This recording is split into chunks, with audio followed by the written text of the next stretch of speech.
The dust settled slowly. Beneath the rubble, a tiny hand twitched. Hor, a toddler barely old enough to understand the world, was pulled from the wreckage of her home. Her family was gone, buried under the debris of an Israeli bomb. Their house in Deir el-Bala, once filled with laughter, was now a tomb. Hor survived, but her innocence was shattered. Her left hand, tiny and perfect, was gone, amputated by the blast. Her right hand clung to life, missing fingers. Wounds marred her fragile head and legs, a cruel map of the explosion. She lies in a hospital bed at Al-Aqsa Martyrs Hospital, her aunt her only solace. Her eyes, wide and dark, reflect the terror she endured, the pain she still feels.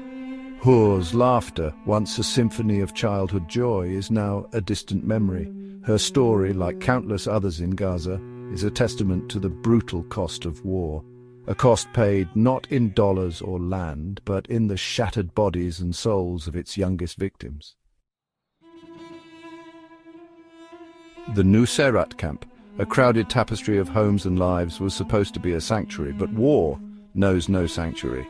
The Tatatbi family, gathered in their homes, never saw the artillery shells coming.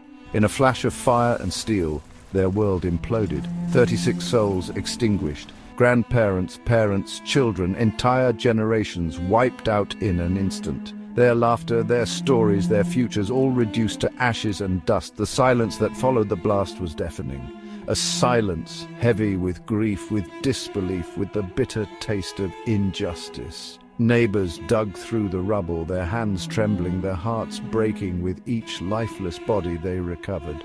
The Tatabbi family's tragedy is a stark reminder of the indiscriminate nature of war, a reminder that bombs and bullets do not choose their targets, they simply destroy. 5 years old, a lifetime of dreams packed into a small frame. Hind, trapped in a car with the bodies of her family, knew only terror. The world outside was a nightmare, a symphony of explosions and screams.